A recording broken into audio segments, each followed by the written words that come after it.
la misma celda o del mismo andén. Con dos que alcancen el tope de la subasta, con dos que bailen sin casa en el mismo tren, con dos que resulten ser de la misma casta, solo con dos que entre tantos ecos se digan quién, con dos que se nos parezcan en la canasta, con dos que tengan el alma como de 100, con dos que se quieran bien, con dos que se quieran bien, con dos que se quieran basta. Muy buenas noches. Estamos en Con dos que se quieran tres, ahora aquí en los históricos estudios de la EGREM. Mi invitado de hoy no lleva demasiada presentación. Voy a decir sencillamente que es un primer actor de teatro, de cine, de televisión y que ha encabezado proyectos culturales y comunitarios de una gran envergadura, de una gran importancia dentro del país. Así que, de una vez, muchas gracias por venir, Manuel Porto. Mi hermano, gracias a ti. Sí, cuando te estuvimos buscando, creo que fue en la segunda temporada del programa, por ahí, tú no aparecías, tú no estabas con frecuencia en La Habana. Tú fuiste militar. Cuando triunfó la revolución yo tenía 13 años. Se organiza la Asociación de Jóvenes Rebeldes, la primera organización juvenil del país, y yo me incorporé en eso. Mi padre era un combatiente el 26 de julio. Y resulta que siempre fuimos guardias. Y en el tercer llamado del servicio, ya varios años después de yo haber participado en las Fuerzas Armadas como joven rebelde y estudiante, que muchas veces no podíamos estudiar porque los americanos constantemente estaban ahí al frente amenazando, le dije al viejo, me voy para el ejército otra vez. Y entro como voluntario al tercer llamado del servicio militar obligatorio. Ahí es donde, para salir de pase, porque yo te puedo confesar de que yo no tenía ningún interés nunca, y lo tengo que decir, y nadie se ponga bravo, de ser artista. Mucho prejuicio en el barrio donde yo vivía. Bogolotti, ¿no? Bogolotti, imagínate. Mi papá, que no llegaba a 4º grado, un gallego de allá de Galicia, y entonces esas cosas de los artistas no le preocupaban bastante. Y ya estaba yo en San Julián, ya allá en Pinar del Río, y organizamos un movimiento aficionado, y yo me metí en eso. Yo fui director de una obra de teatro y todo. Y cuando regresamos para Pinar del Río, después que estuvimos aquí en La Habana, y había una orden de que yo me presentara en el ICR ante el comandante Jorge Seguera Riverí. Me mandaron de Pinar del Río para acá. Y estoy hablando del año 67, todavía San Julián está esperando que yo regrese. Así fue como yo comencé en el mundo del arte, porque no tenía la menor idea de lo que podía hacer eso. De ese grupo está Blaín. Blaín habló de ti en su entrevista, claro. De ese grupo está Serafín García. También Serafín. De ese grupo hay varios que ya fallecieron, como Agustín Benítez, como Aristides Esteve, Cucú, que dirigió muchos teatadas después que se graduó de televisión de ese grupo. Sí, porque no solo de ese grupo eran actores, también había directores. Y gente Sí. Éramos 6 actores. Igual, a fajarnos ahí, a aprender con los que más sabían. ¿Quiénes eran los que más sabían en esa época? Tu mamá. Tu mamá. Que hago yo un programa que se llamó Por el rastro de los libertadores con Moya. Y eso fue tremendo, la gente me felicitaba y me felicitaba y yo me creía el rey del mundo. Y un día, tú sabes que antes, no sé si ahora de M se pasaba por el tercer piso o el segundo piso, el radio reloj, a coger la parte de 23. Y viene ella de frente y me cruza, me saluda, pero no me dice nada. Dije, coño, qué extraño, qué Consuelito. Y de pronto cuando voy, me dice, oye, me dijo otra palabra, ¿no? Sí, claro, sí, bueno, me imagino. Me dijo, tonto, ven acá. Y se me queda mirando así y me dice, ¿tú crees que te la comiste, verdad? Pues mira, si eres tonto, es otra palabra la que me dijo. Mira, de ahora en adelante, todo lo que hagas tiene que ser de ahí para arriba. Si es de ahí para abajo, te marcaste. para que sepas que O te sea, es una embarcaste. manera de darte un elogio. Sí, sí, sí. Ahora es de ahí para arriba, de ahí para abajo no puede ser porque te embarcaste y más nunca vas a hacer más nada. Esa fue una de las que nos ayudó tremendo. Toraño, Calito Piñeiro, Carlito Piñeiro. Carlito Piñeiro fue un maestro nuestro así. tan poco recordado, tan poco nombrado. Qué señor dramaturgo, profesor, director, hombre cultísimo, defensor de la televisión. Ese hombre dijo una vez, mire, a Porto no le den mucho nivel, hace falta, a todo el mundo le hace falta nivel, qué sé yo, pero a Porto vístanlo. Ya después que se viste el personaje, ya olvídense que va a ser el personaje. Eso lo dijo él de mí una vez, valga la inmodestia, ¿no? No, pues ya no te lo dijo. Porque él me apreciaba mucho, me quería mucho y tenía mucha confianza en nosotros. Carlito tenía mucha confianza en nosotros, pero también tenía mucha confianza en Vázquez Gallo. También tenía mucha confianza en Ricardo. Después vino la generación de Moya, de Vertigo García Espinosa, de Mirta González. Mirta González, Loli Buján.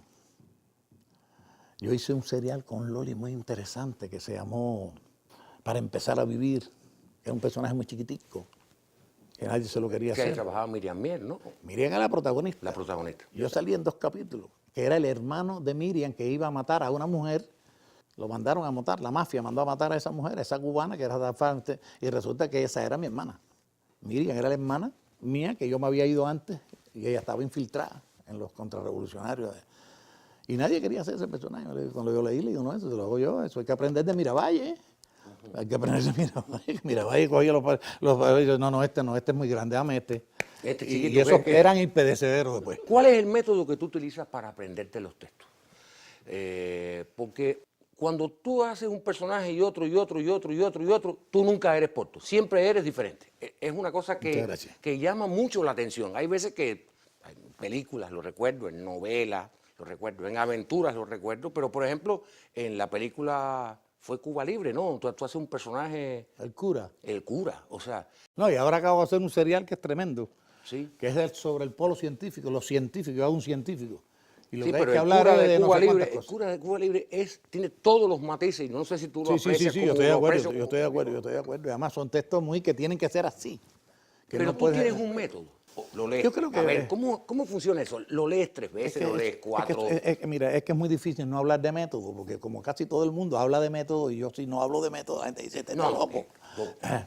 Yo creo que según tú vayas entendiendo el personaje, según tú vas leyendo el guión cuando tienes tiempo, según tú vayas profundizando con el director y vamos entendiendo la situación del personaje y lo que sucede en la historia, ese texto se te va metiendo dentro, porque el personaje tú lo vas logrando, vas convirtiéndote en ese ser humano que no eres tú. Por lo tanto, ese texto, cuando está bien escrito, porque también está el fenómeno que todo el mundo me pregunta, Porto, ¿a ti qué te gusta hacer? ¿Te gustan más los malos o los buenos? Y yo digo, no, a mí el personaje que me gusta es que esté bien escrito.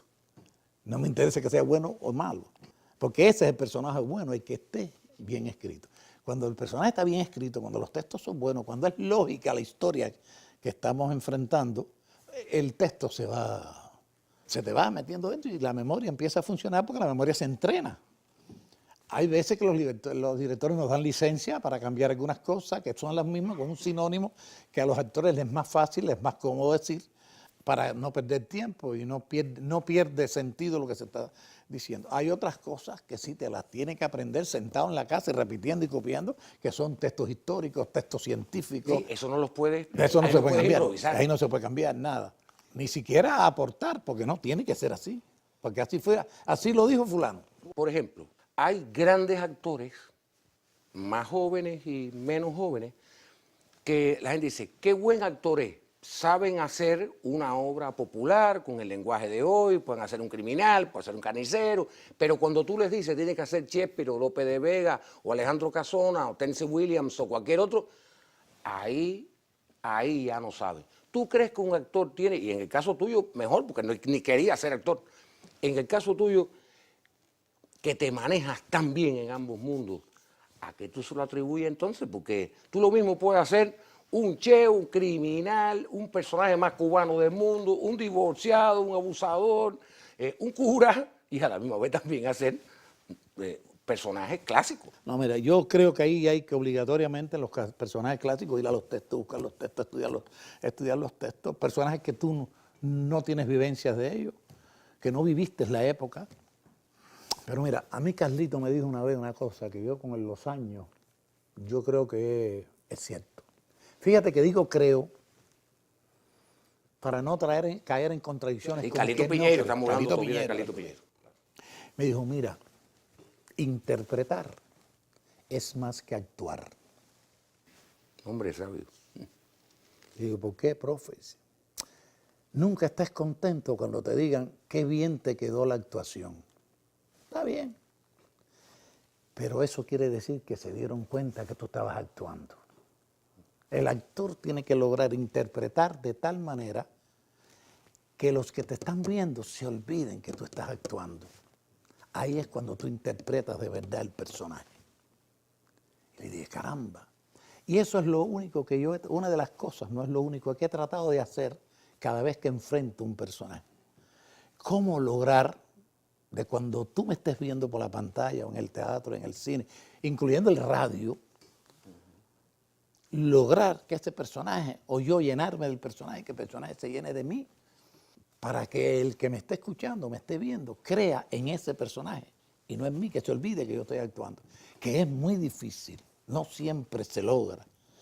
Pero cuando tú te acercas a esa fórmula de Carlito, que no debe ser de Carlito, pero bueno, él me lo dijo a mí.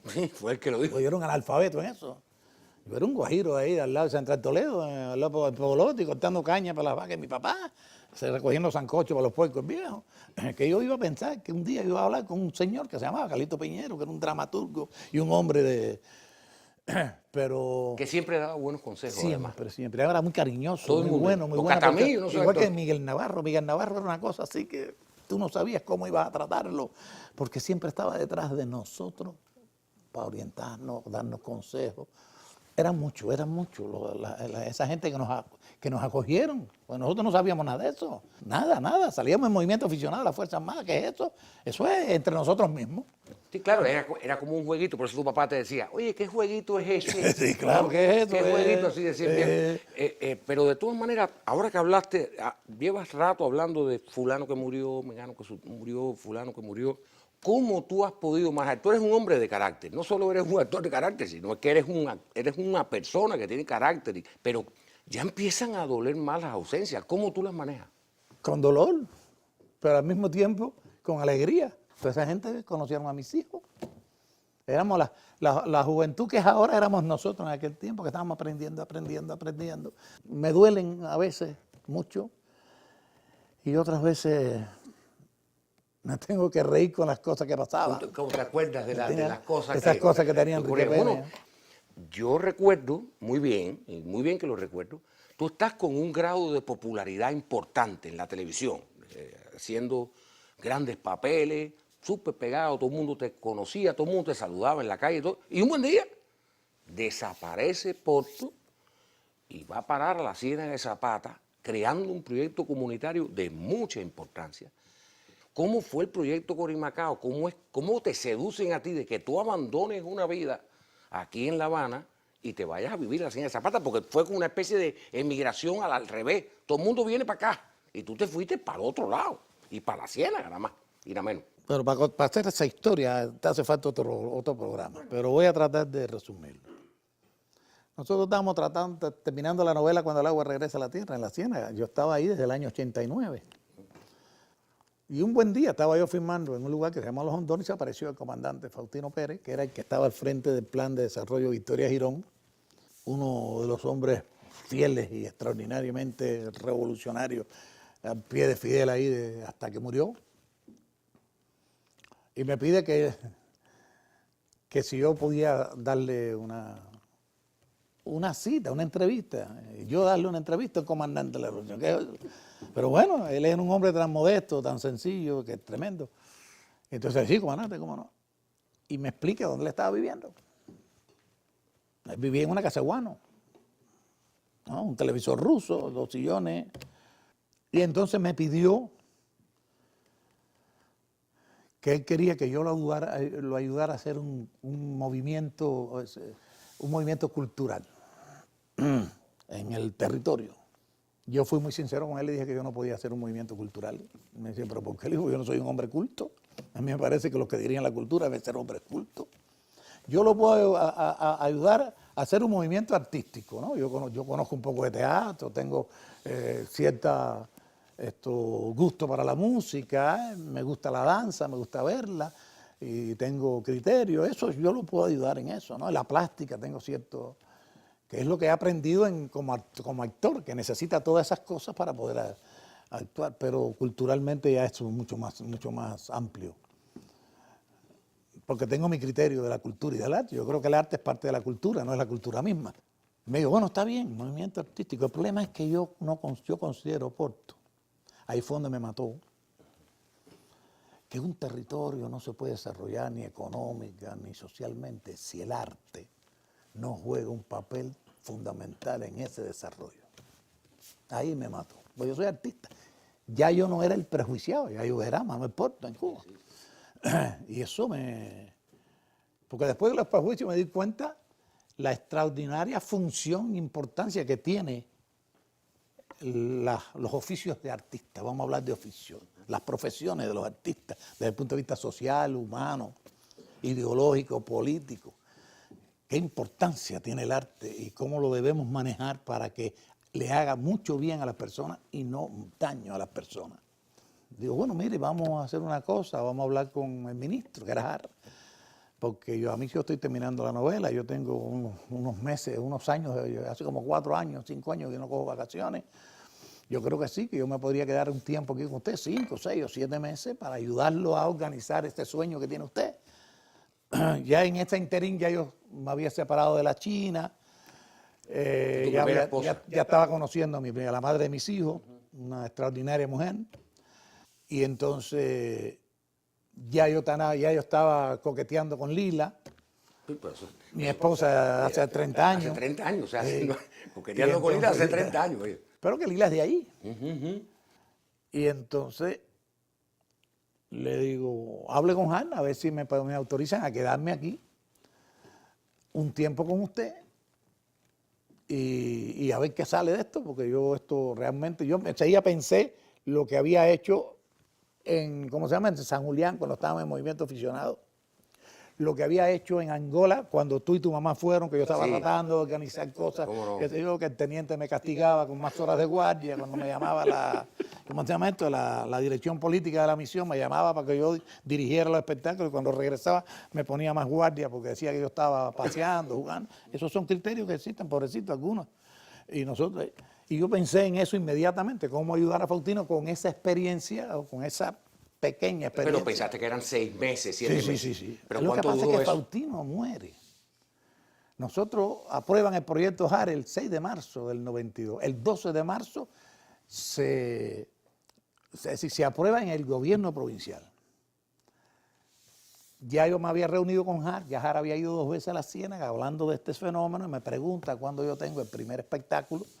Y yo me atreví y le dije el 2 de diciembre de este año, para saludar el desembarco del Granma. Porque pensé en Faustino, que es jefe del Estado Mayor del desembarco de Ham. Es decir, se me ocurrieron esas cosas en ese momento.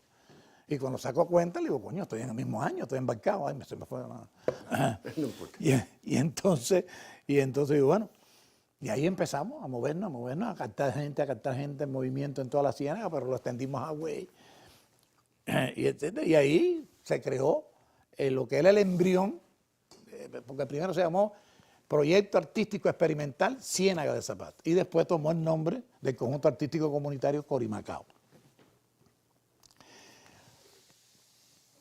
Pero Faustino no pudo ver la primera puesta el 2 de diciembre, porque él y Hart tuvieron que ir para la Colorada.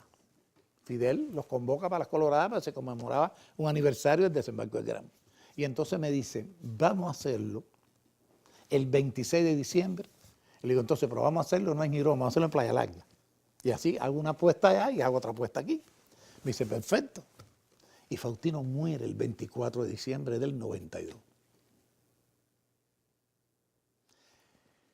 Yo tenía 70 jóvenes de la Ciénaga, de Hawái, de Cienfuegos. ¿Qué iba a hacer? Pero ya, bueno, pues estamos en el periodo especial. Sí, de que estás hablando de 92, claro. Faustino se enfrenta a muchos criterios y posiciones de que no era momento para crear un movimiento artístico cuando había que darle comida a la gente, todos esos problemas que pasaban en Cuba. Y Faustino decía que sí, que el arte, que se yo, que la mente, que la... Y yo detrás de Faustino, porque además me enamoré de la idea del sueño de Faustino. Y cuando muere Faustino, el que estaba frente de ese movimiento era yo. Y entonces el partido me llama y me dice, esto tiene que seguir. Y yo empiezo a quedarme. Y cuando vine a ver... ¿Cuántos años entonces fueron? Cuando vine a ver en el diciembre del 2008, que ingreso yo en el Almejeira, ya eran casi 20 años. 10 y pico, casi 20 años, porque ahora en agosto pasado cumplimos 25 años de fundada la institución. Y estábamos en el 17. Es decir, que 2008 a 2017 son 9 años, ¿no? Sin darnos cuenta, haciendo cosas maravillosas, ayudando a gente como nos enseñaron tu mamá y aquellos que estuvieron antes, y otros que no estaban precisamente en el sector artístico como Faustino, el mismo Abel, que se enamoró, pero después Fidel. Ese Fidel que se me acerca. Carmen Rosa estaba ese día, creo que era la que estaba presidiendo. Carmen Rosa Báez, sí, que ahora trabaja con nosotros. Pues yo la vi ahorita por ahí, no sé. No, trabaja. Estaba presidiendo la mesa redonda ese día, creo que fue en octubre del 2000. Y que Fidel me dice, ese proyecto no se puede parar. Este proyecto es muy importante no para la Ciénaga, sino para Cuba. Acuérdate que la revolución empezó por la Ciénaga. ¿Qué tú vas a decir? Que no, que te vas. ¿Quién le decía que no a Fidel con ese entusiasmo, con esa ternura que me miró y me dijo, eso no se puede parar? Y me dice, pero dame un chance. Y me le quedé mirando así, dame un chance. Eso no se puede. Acuérdate que tú y yo somos cenagueros, los dos. Le digo, no, yo no lo voy a parar, lo pueden parar otros, pero yo no, olvídate de eso. Sí, cuando decía, dame un chance, no, dame una oportunidad. Para poderme dedicar un poco, porque las cosas que pasaban en el mundo en ese momento, y esto era un proyectico, ¿no? Pero qué lindo, ¿no? Pues no me abandonó, para que lo sepa. Creyó en esa idea. Y el 19 de abril del 2001 me fue a ver. Habló en Girón, yo actué en la mesa, en la tribuna abierta ese día. Actuaron una Corimacaíto también, y me fue a ver y nos pusimos a conversar. Imagínate, Amaury, no podía, es que me tocaba. La vida me llevó a esa, vamos a decir, encrucijada, y lo que he tratado es de ser fiel a eso que yo me comprometí, sin hacer concesiones, defendiendo la verdadera función social del arte, que a veces es muy difícil, porque con el concepto de entretenimiento empezamos a hacer cositas superficialistas y con eso está entreteniendo, pero también está haciendo mucho daño. Y no quiere decir que lo entretenido no es bueno, pero hay que tratar que lo bueno entretenga también, ¿no? Y que la gente se sienta bien. Eso fue lo que hemos tratado de hacer, y que por ahí han pasado miles de jóvenes en estos 25 años. Y hoy tú lo dirías, pero ya tú no vives allí. No. Ya desde 2008, 2010, por ahí los médicos me dijeron, mira, hay un... Sí, pues yo me tuve medio malito ahí, me cogió la diabetes y todas esas cosas. Bueno, y entonces estoy ingresado en Naval y hay un otorrino que me dice, mira, Porto, tú eres un carro del 45, viejo. Y un carro de 45 no puede correr a 120 kilómetros. Ese tiene que correr a 50, 60. Por lo tanto, nosotros recomendamos, para que tú sigas viviendo y no te compliques más, cambiar de estilo de vida y de trabajo. ¿Cuántos años tú llevas en ese proyecto? No, pero eso no se ha terminado. De todas maneras, poquito a poco tienes que ir. Y mi familia, amigos, compañeros, mis hijos, fueron viendo que ese médico tenía razón y que ese equipo médico tenía razón, que yo tenía que ir alejándome y dejando a los jóvenes, como están ahora al frente de la institución, aunque nunca me han querido sustituir como director general, ni el Ministerio de Cultura, ni la provincia, ni nadie. Pero ahí hay una institución hecha por la revolución, en el territorio más atrasado de Cuba antes del triunfo de la revolución, donde las mujeres parían encima del fango porque no había cómo salir, a no ser por una línea, un carrito de línea de eso. Y que hay 4.520 kilómetros cuadrados, que es más grande que La Habana, más grande que Cienfuegos en territorio, y que hemos tratado de cumplir con Faustino, que es el autor intelectual de esa institución, con Har, que nos apoyó tremendamente, con Fidel.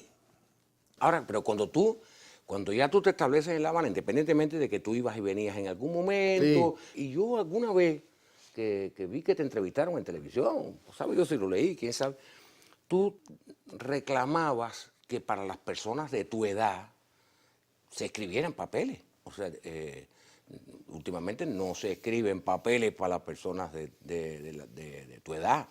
No, yo tengo mi criterio, si Robert De Niro, si esa serie de actores con esa edad que tienen, que no vaya a pensar nadie que estamos comparando, ¿no? Pero ese grupo de actores ya viejos, como si vivieran en Cuba, actuaran en Cuba, tenían problemas tremendos para poder, porque es muy difícil que aquí se escriba un protagónico para un hombre de mi edad. ¿Por qué no pueden estos personajes de este tipo ser un poco más fuertes, contar más historias, más cosas más lindas y más profundas de lo que ellos vivieron en su etapa, que algunas veces se olvidan y que no deben olvidarse, Sí, todavía la generación, tú lo decías, la generación de Robert De Niro y Dustin Hoffman y Robert Redford hacen protagónicos. y tienen más años que ustedes. Sí, cómo no. O sea, este tiene 80. ¿No? Quizás que uno engorda un poco por viejo y entonces los directores dicen, ¿verdad? Un poquito gordito, ahí yo se lo acepto. Ese es igual, esa es una anécdota cuando algo más que soñar. A ver. Que Moya le propone a Raúl. Está hablando de Raúl Castro. Raúl Castro en general. Y entonces, pues ellos me conocen, por supuesto. Y entonces dice, bueno, pero esto está un poco gordo para ese personaje, él es director de la escuela cadete. Y Moya le dice, no, es que así son más o menos los coroneles, los tenientes coroneles ahora, que se hace cuando. Dice que Raúl se le quedó mirando así, dice, esos son los que tenemos. Sí, los que tenemos son los que tenemos, son gorditos, los que queremos no deben ser. No deben ser eso. Y esta es la imagen del que queremos. Y entonces me metí como 3 meses bajando no sé cuántas libras ahí en el Camilo y en el Martí y eso, corriendo para arriba, hasta que bajé como 30 y pico libras. Porque el personaje era muy lindo, era muy bonito. Yo creo que en alguna cosa que yo hice, trabajé con Misael Porto, tu hijo, un director de fotografía. Él es un artista, es un artista.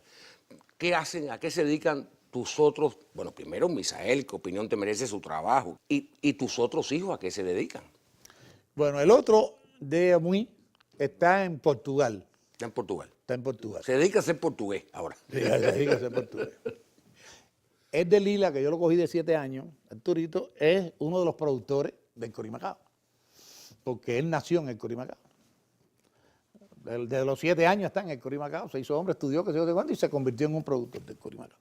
Y Mixael, que es fundador del Corimacao, Mixael estaba conmigo en la Ciénaga cuando empezó toda esta historia junto con Lila, empezó a estudiar desde la Ciénaga en Quinta y 20, ahí en la escuela de dirección. Se graduó con muy buen... Y llegó un momento en que yo le tuve que decir, ve para La Habana porque aquí tú no vas a hacer televisión y tú te grabaste de director de televisión. Yo creo que es muy buen fotógrafo, muy buen editor y le está saliendo bastante bien La Pupila Asombrada y Cuadro a Cuadro, que él dirige para televisión, esos 2 programas. Esos 2 programas que son programas habituales de la televisión. Son programas habituales de la televisión. Digo, La Pupila Asombrada es semanal, ¿no? Sí. Y bueno, a ver, tú sabes, Porto, yo disfruto tanto, tú sabes, hablar contigo, que hasta unos criterios que yo puedo sentirme así que tú das, como por ejemplo, dijiste hace poco, en Cuba, o creo que fue para Rusia Today, que dijiste, en Cuba se inventó la telenovela y nos dan adelante los brasileños. De verdad. ¿A qué tú le atribuyes eso? Porque nosotros seguimos haciendo novelas. Sí. O sea, lo que no nos queda también, ¿no? Pero es dinero. Digo, pregúntate, es dinero. ¿Por qué? ¿Qué pasa con nosotros y las novelas? A tu juicio. De entrada, a mí me parece que es un problema de producción. En una asamblea Estaba Papito, no, estaba que sustituyó a Papito. Ismael González, No, Nivaldo Nivaldo. Herrera. Yo me acuerdo que Ardernay se paró en el estudio 2 de radio y le dijo, mire, presidente, usted sabe lo que pasa, que aquí hay más huevos que cajitas. Lo que quiero decir es que hay más actores que programas. Claro, claro. Y por lo tanto, y entonces es muy difícil porque las situaciones económicas o se van agravando o se van mejorando, ¿no? Y no es menos cierto que la producción con los medios, la tecnología que existe actual, que no es la televisión en vivo, que era en blanco y negro y que se podía manejar en blanco y negro, que se hacían maravillosas cosas, que ahí aprendimos nosotros a hacer televisión y hacernos actores. Es decir, es más costosa, la televisión actual es más costosa que la televisión en vivo. ¿Pero tú crees que todo se reduce a un tema económico o que también hay cierta chapucería y facilismo? No, también? ya es un problema de contenido. Ya. Yo primero estoy hablando de la producción de novelas, porque algunas veces tú dices, bueno, ¿cuántas novelas hay? Pero aquí había aventura. Aquí había un espacio que se llamaba teatro, que era un el cuento, que eran estelares. Novelas, Horizonte. Estelares, Horizonte, novelas. Eran 2 novelas las que habían, lo habían. Y de pronto se quedó una. Yo muchas veces no sé explicar. A veces me atrevo a pensar que puede ser también un interés de la dirección de que la producción nacional vaya disminuyendo cuando se puede traer, todas esas cosas las he especulado. Algunas veces digo, no puede ser. No puede ser. No puede ser, no creo en Digo, eso. yo me niego a pensar. Pero muchas veces uno llega un momento en que piensa tremenda cantidad de cosas porque no le encuentras la explicación. Aparte que algunas veces, o también, valga la redundancia, muchas veces la calidad de las producciones, y estoy hablando de producciones, no de realización artística, ¿no? Porque la producción es la que organiza la realización artística, es muy desorganizada, tiene problemas con los recursos, se demora, hay que suspender, hay que empezar, y las formas de pago, no sé cuántas cosas, siempre hay cosas que están atentando contra que un equipo pueda sentarse a pensar cómo poder hacer una obra de arte que realmente valga la pena y que pueda tener un resultado desde el punto de vista artístico y estético por encima de lo que estamos acostumbrados a ver. Yo me siento incapaz porque digo, bueno, es verdad, nosotros estamos haciendo ahora una novela. Entonces, repetimos la brasilera, la otra colombiana que sale por Canal Habana, la repetimos. Y la cubana está ahí, que sale de lunes, miércoles y viernes. Yo alguna vez me pregunto, ¿será un problema de recursos? ¿O será un problema de organización? ¿Será un problema de pensamiento? ¿Será un problema de que, bueno, es más fácil traer novelas que hacer novelas? No creo, no. Yo digo, no me voy a meter Digo, en yo eso. me pregunto, no es que yo asevere, yo me pregunto. No, claro. Bueno, como nos vamos a preguntar a todos, yo también voy a decir que yo no creo que sea por ahí. Yo creo que en el proceso de desidia en el que muchas veces se vive y que tenemos que luchar, por supuesto, como cubanos contra eso, también agarra la novela. O sea, quiere decir, yo te agradezco que hayas hecho un tiempo y que hayas venido a compartir un poquito conmigo. ¿Por qué me vas a agradecer? Agradecer estoy yo de ti, mira. Y de tu mamá, cuando yo estaba de combatiente en Angola, que estaba desesperado, porque el teniente me metía guardias de no sé cuánto, y que ustedes me recogieron y le pidieron permiso en la misión para llevarme con ustedes a dar el recorrido, para que yo desconectara un poco. Eso no se puede olvidar nunca. No vayas a pensar que a mí se me olvidó eso, a Mauri Pérez, que tú y tu mamá fueron los salvadores de este ser que está aquí. Bueno, esto... En aquel momento que estaba viviendo trágicamente, aunque me sentía tremendamente honrado, privilegiado. Y útil. Y útil porque estaba defendiendo un país hermano, que sé yo, la conciencia esa no se quita. Pero los enfrentamientos por la incomprensión, ¿no? Eran tremendos. Y ustedes llegaron en un momento crucial de mi vida. Pero... Bueno, ya que estamos entonces en el asunto de los agradecimientos, entonces tú nos agradeces haberte llevado con nosotros en todas aquellas giras maravillosas por tierras africanas, por Angola, y yo te agradezco el que cada vez que te veo en el cine, cada vez que te veo en la televisión, digo, bueno, todavía nosotros podemos llegar a un puerto seguro. Como naves que llegamos a un puerto seguro. Muchísimas gracias. Muchas gracias.